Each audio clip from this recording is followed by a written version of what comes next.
Hi everyone, my name is Julia and I am part of the PAL program here at Virginia Tech. So the PAL program is an outreach program for the Cook Counseling Center, and today I'm going to be talking about stress management.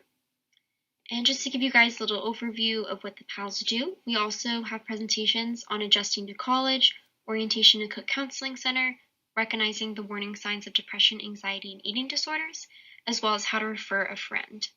And if you have any questions throughout the presentation, don't be afraid to ask as they come up. So, what is stress? Stress is any change that occurs where you have to adapt your behavior in order to respond to the change. It is a natural defense mechanism where the mind and body become aroused. So, in other words, we stress when we think we have lost control of events.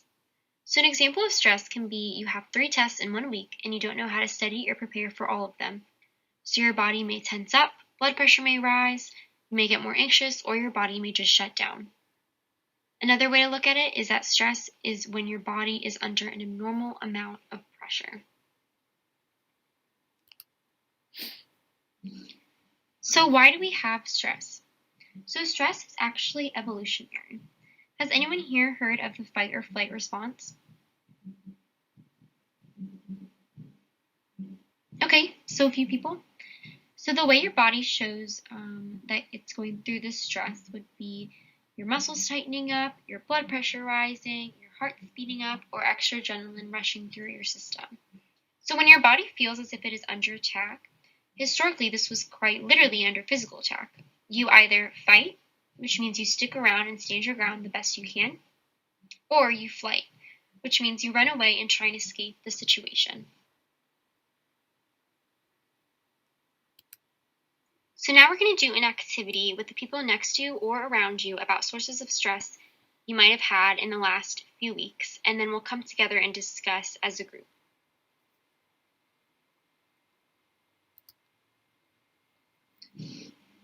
So not all stress is bad. With the negative stress, we have some examples that involve failing an exam, having health problems, which could lead to lower immune systems, or being late for class. So something to keep in mind about negative stress is that there are always cases of resiliency in certain people. And so resiliency is the ability to bounce back when facing stressful events or being stressed out. And so a way that one could do that would be with failing an exam, instead of letting the failure of your previous exam determine your next exam grade, you would choose to go in with a better attitude the second time around and really try to figure out what you did wrong the first time, but remain positive and have high spirits while taking the next exam, versus succumbing to that negative pressure and negative stress again the second time around and getting equally as anxious and thinking, oh, well, I failed the previous exam, I'll probably fail the next one, and then just going through that whole cycle. Resilience has the ability to end that negative stress cycle. And so for positive stress, so it's actually okay to feel stressed about experiencing change, and change can cause stress, but it is how you adapt to that change that helps one see how strong they can actually be. So some examples of positive stress would be starting a new semester, forming new relationships, and gaining a leadership position. For example, when starting a new semester, you are able to see how strong you're able to adapt when this change comes about.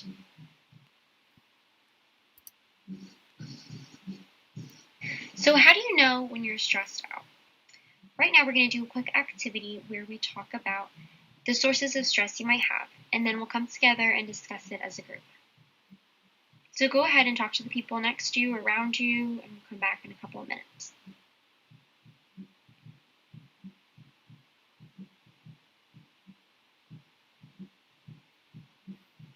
Okay, so what are some sources of stress that we found?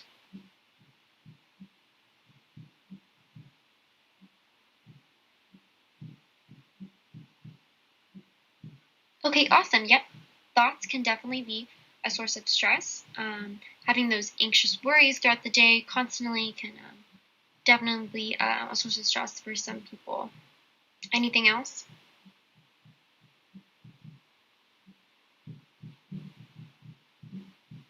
Physical environment, definitely with being a freshman in that dorm, it can be very, very stressful to just be in such close quarters with another person, especially if you don't know them very well.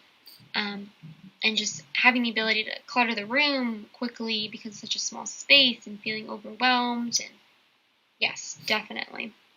And so the point of this exercise was that everyone deals with stress in their own way and are stressed about different things. But being aware of when you're stressed is the first step to coping with it. So these are some of the things that can happen to you when you are experiencing stress. And it is okay to experience stress, and everyone does, but like I said before, it's how you handle it that will determine how successful you will be. So for physical stress, all of these physical factors can lead to high blood pressure, which can be very dangerous if left untreated. So if you constantly have the pounding heart, the sweating, the muscle tension, stomach problems, etc., and it can also lead to a lowered immune system, as said before, and your body would not be able to fight off sickness as well as it would normally be able to fight off sickness. So this could also lead to you being sick more often or getting sick easier than usual. So with cognitive indicators, these are factors that are related to your brain and thoughts, so self-criticism, overthinking, difficulty making decisions, etc. And also having these unrealistic expectations for yourself can lead to many of these indicators as well. And I know that I have trouble sometimes with these cognitive indicators of stress because, for example, when I am anxious about an exam I'm taking, I notice that I have a decreased concentration level, and once I am I'm aware of this cognitive indicator, I'm able to kind of force my body to calm down because I know I won't be able to study productively because I have this decreased concentration. So it's a good reminder that, okay, I need to take a step back. I need to really refocus myself and calm down enough to the point where I can study in a productive manner. Okay, and then some of these emotional indicators.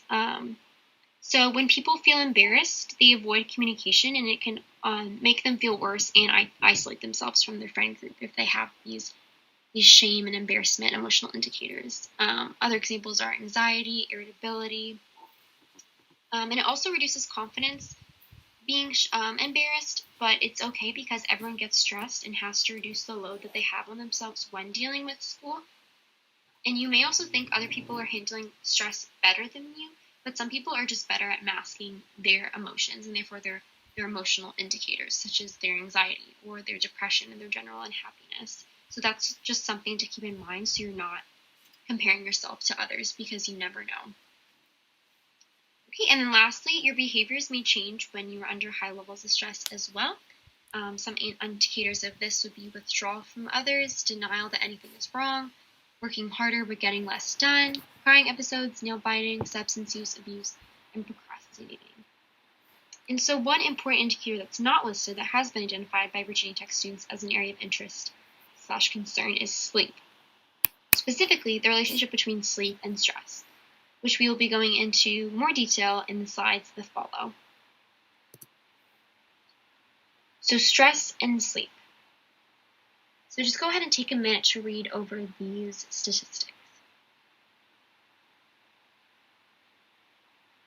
And do any of these statistics surprise you?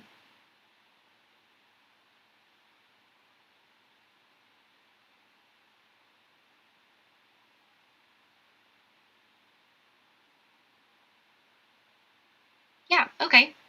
And so adults are suggested to sleep 7 to 9 hours each night to ensure that they are at their peak performance. And as we can see here, it's clear that most college students are unable to meet that goal.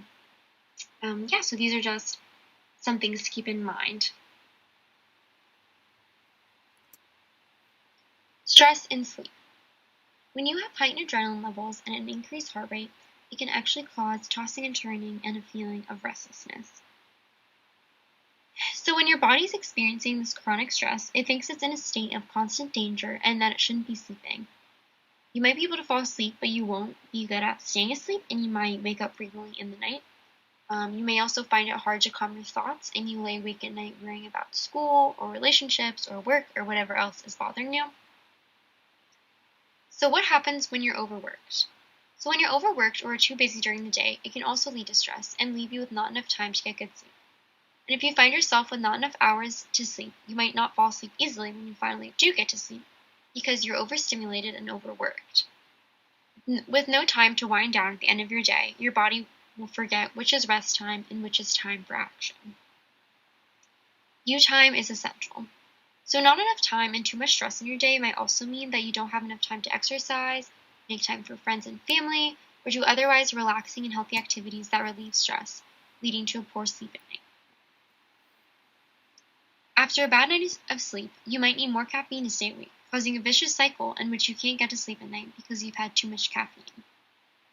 So these are just a few of the ways in which stress can keep you up or ruin the quality of your sleep.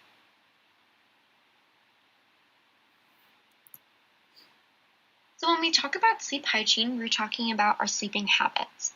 Many of us don't pay attention to our sleeping habits, but they are essential to our stress management. So for personal habits, having a fixed bedtime and wake time is key. And as students, I know having our crazy schedules, this can be a little difficult, but I promise you, once you get the hang of it, it is so worth it and makes it so much easier to get up in the morning. Avoiding napping throughout the day if you're able to, but if you do need to nap, 20-30 minutes is the recommendation. And avoiding coffee and alcohol 4 to 6 hours before going to bed, also great. Exercising is good, but not within 2 hours before bed because this can interfere with your ability to fall asleep as well. As for your sleeping environment, using comfortable bedding is always a plus, so this can mean anything for you, whether it's getting a new sleeping pad, getting new sheets, or cleaning them often, and making sure the temperature is comfortable for you. So this can be opening up your window, using a fan, or even a space heater in the winter. It's always important to block out all distracting noise and light. So some helpful things with that could be using earplugs or a face mask. And of course, making sure that you're using your bed only for sleeping. So what this would kind of look like, I didn't know this beforehand, but if, for example, you're in a routine of doing your homework in bed and studying for a test or whatever, maybe completing an assignment, your body in that time is more alert, more awake, and you have a sort of positive stress to get that assignment done or to study for that exam, maybe even some anxious feelings built up from studying for your exam. But if you form a habit of doing this, it can cause your body to relate anxious thoughts and worry and alertness to your bed, whereas you want your body to associate rest with your bed. And so for getting ready for bed, you might want to try a light snack before bed.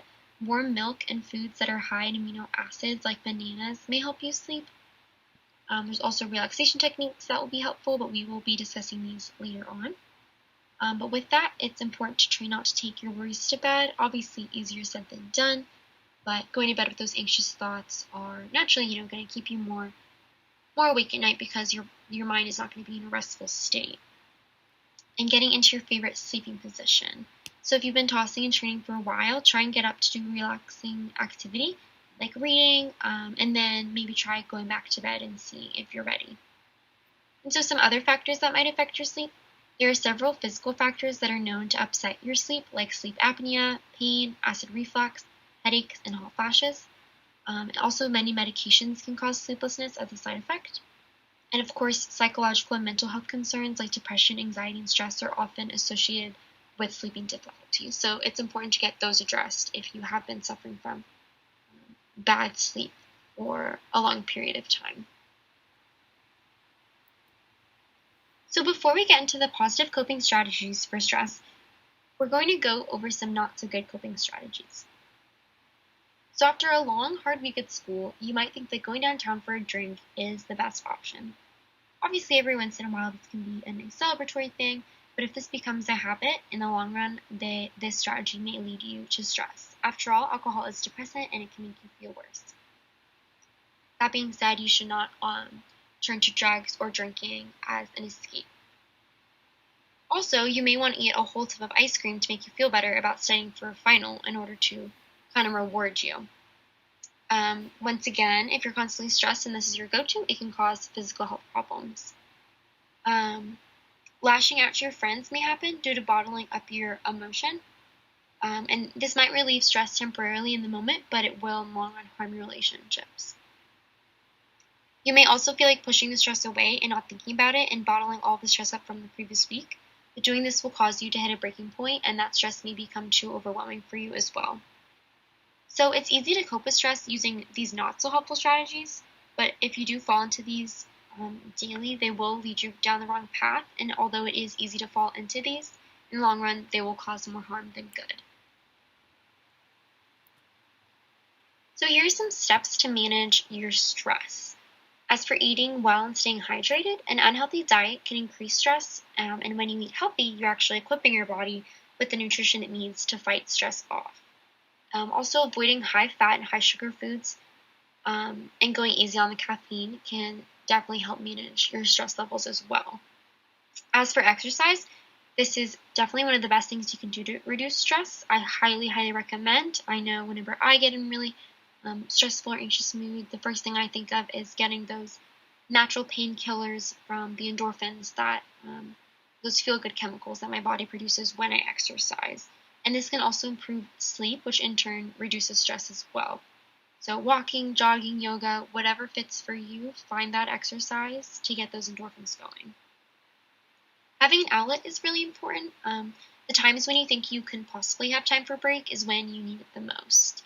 And so, yeah, it's really important to find hobbies that spark joy for you or doing things you enjoy like sports or drawing, anything to relieve tension from the everyday life. As always, having a support system is definitely important.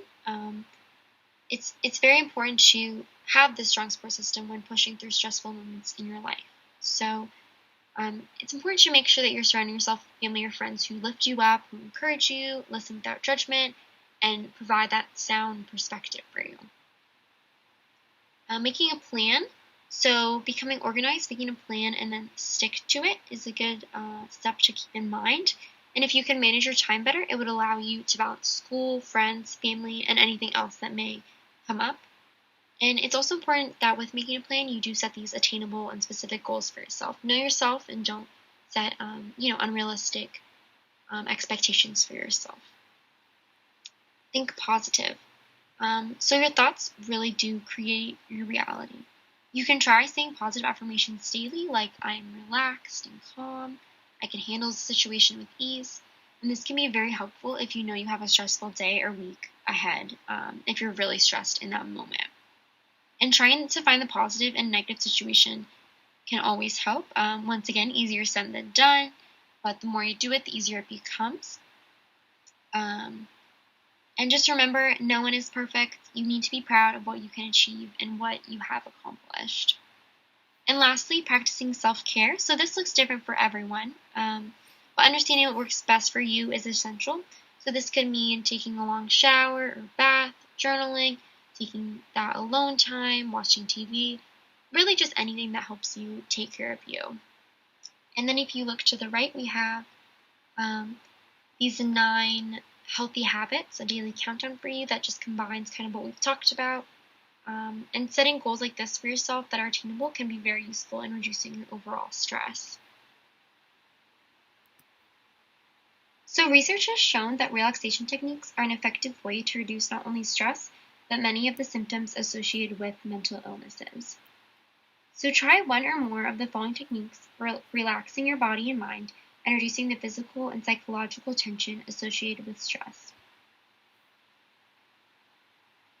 And this is also more of a long-term solution. If you can stick with these techniques on a daily basis, it can really prevent you from being overly stressed.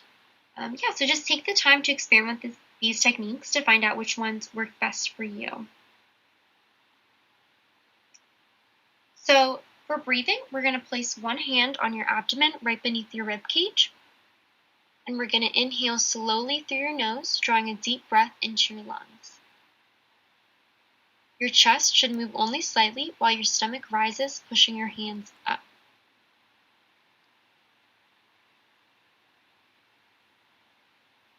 As you exhale, just let yourself go and imagine your entire body becoming loose and limp.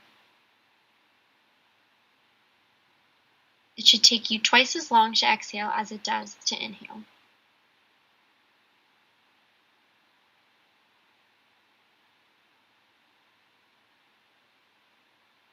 So practice 3 times per day for 2 to 3 minutes to get the best results. And if you look at the graphic, this shows the steps to deep breathing exercises and can be very helpful at calming yourself down in a very stressful moment. As for progressive muscle relaxation, so this is when you pay a mental visit to your muscles, stopping at each area of the body from head to toe or from toe to head, and paying attention to individual areas where tension exists. So as you pause at each area, tense and relax each muscle, trying to release unnecessary tension.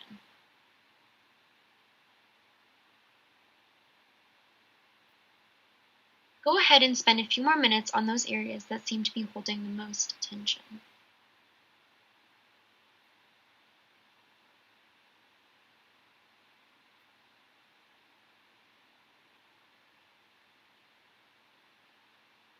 Lastly, we're going to go over our visual guided imagery.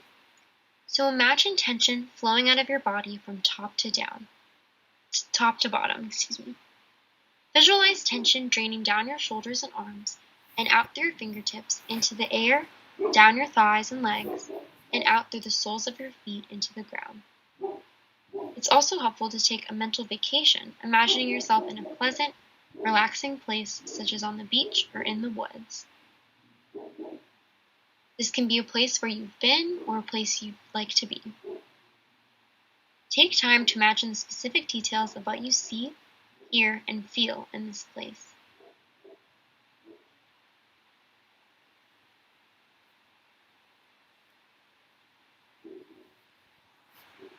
Alright, so these are brief descriptions of each technique, but if one sparks your interest, don't be afraid to look into it more. We're now going to watch a short clip summarizing some of the important points we've hit throughout the presentation.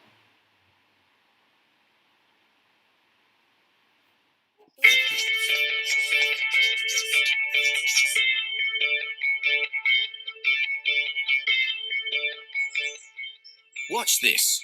One little piece of paper can have a remarkable effect. Stress is stressful. But if you understand a bit about what it is, you'll be better able to deal with it. First, though, take a few deep breaths. In fact, do that anytime you feel stressed. It helps. Stress is a survival mechanism. When danger appears, it can get you out of trouble quickly. Your body crashes up the gears and throws all its resources into getting you moving. Your heart pumps furiously to increase blood pressure, glucose is sent to the muscles as a fuel injection, and you become totally focused on what psychologists call fight or flight. Thing is, this emergency state is only meant to last just long enough to get you out of danger.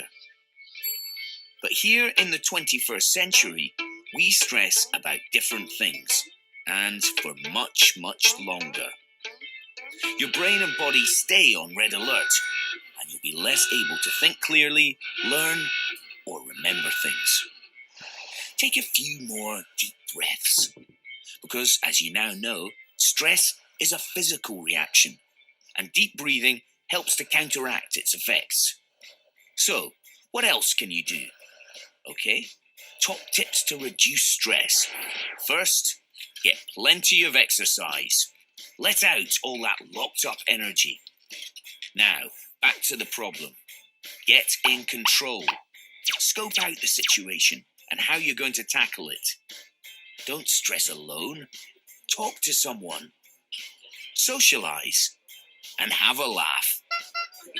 You can't laugh and quake with fear at the same time. Get down with nature on a big or small scale. And if your mind won't stop worrying, give it something else to do instead. So what is mindfulness? So mindfulness is about noticing our thoughts, feelings, or bodily sensations without judgment. It's a helpful tool in managing stress for those with a mental illness. As students, our lives and minds are often so busy that we forget to take notices of the everyday occurrences that keep your senses awake. So for example, if when walking to class you have your headphones in and you're texting people, and worrying about the next thing you have to do, you might not be taking in all of the things that you're experiencing in that moment. You might not stop to see how nice it is outside and the weather, and to feel how nice it is to just be surrounded by all fellow Hokies. And you're not truly living in that moment. But when you let your mind kind of wander in a non-judgmental way to just be feeling the sensations you are and the experiences you are, you're being mindful. So now we're going to do a quick mindfulness activity that you can practice on your own if you find yourself not in the moment as much as you'd like. So the goal of mindfulness meditation is not to change your thoughts in any way, but simply to notice them and as best as you can and continuously returning to your breath. So go ahead and take a few minutes doing so.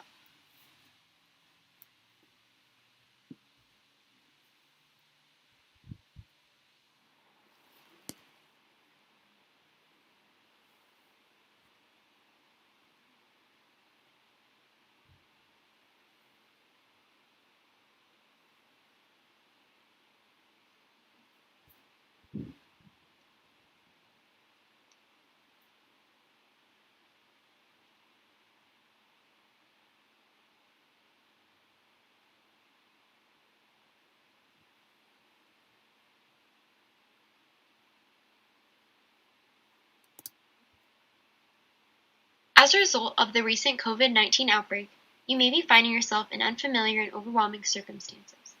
The Cook Counseling Center would like to encourage staff, students, and community members to take time to care for their mental and behavioral health during this time. The preceding slides are evidence-based self-help recommendations made by SAMHSA and the CDC to help individuals better cope with the current state of affairs.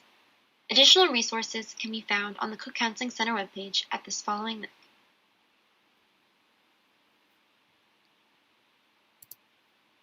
The first step, commit. Commit to living a life consistent with your most deeply held values. Regardless of how you feel in the moment, what is truly important to you? Family, relationships, health, your education or vocation, helping others? Commit to living a principled life rooted in your values. Resist being reactive and living a shallow, frantic life. Find ways to enact your values in your daily life. The second step, accept. Accept that some fear and anxiety is normal and appropriate. Pandemics are scary. Why wouldn't you have some fear? However, you should not deny or push away your fear. Don't avoid it. Let it happen. The problem starts when we refuse to feel our emotions. That pushes the fear into a shallow thinking style of anxiety, and then we avoid feelings, situations, and behaviors. Emotions like fear have information value, and they are very motivating. If you are watching TV and a tiger wanders inside, you would be very afraid. The fear motivates you to run away. But genuine emotions are like the weather. They come and go quickly, even when they are very strong. So let it happen. Accept your feelings. This could also be thought of in an exposure way. Third step, relax. Learn stress management. There are many approaches like progressive muscle relaxation, guided imagery, mindfulness-based stress reduction, and others. You can find a wide variety of instructions online, and there are many smartphone apps for meditation and other forms of stress management. Choose an approach that fits you and take the time to relax. Reducing your overall level of arousal steals the oxygen from the anxiety fire. You experience less stress, tension, and worry when relaxed. Sometimes, distracting yourself works by being fully engaged with something positive like stress management.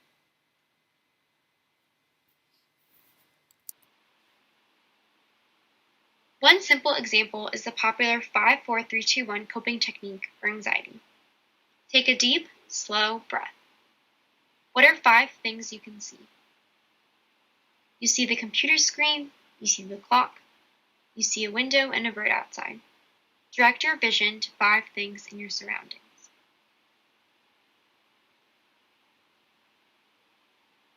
What are 4 things you can touch? The chair you're sitting on, the keyboard in front of you, your shoelaces. Feel the hand sanitizer cooling your skin. Acknowledge any 4 things engaging your sense of touch.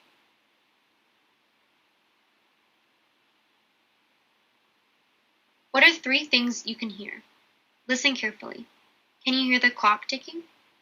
Birds singing? The soft whirring of your computer fan? Take a moment to hear all the noises that you typically filter out.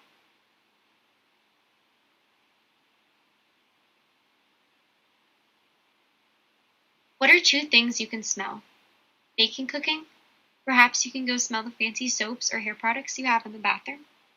Smell is a powerful sense for commanding your full attention.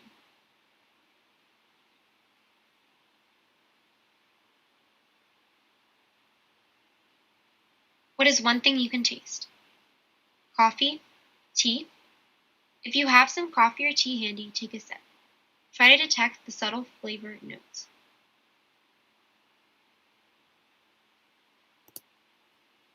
Exercise. Going outside for a walk or run is a great way to get some fresh air, which is safe and healthy.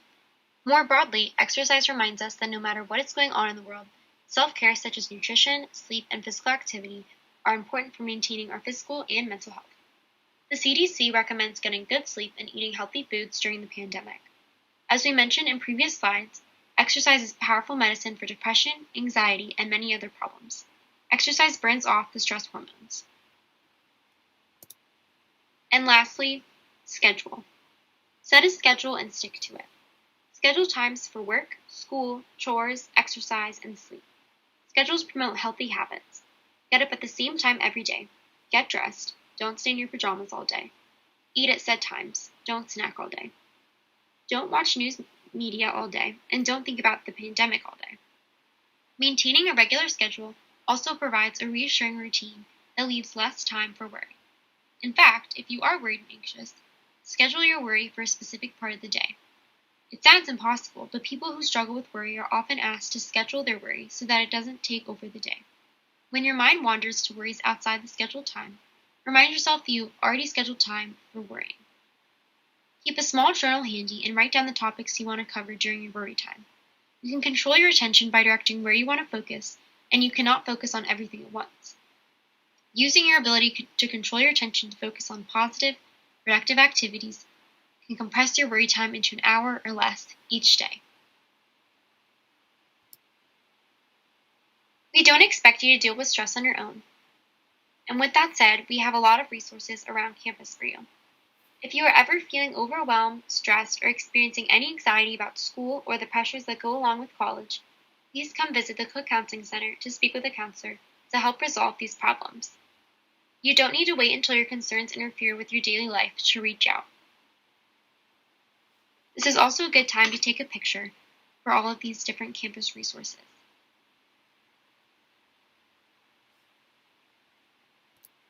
In keeping with Virginia Tech's response to COVID-19, certain counseling center services have changed. For further information about service changes, visit the Counseling Center COVID-19 webpage at the link below. Here are some helpful apps.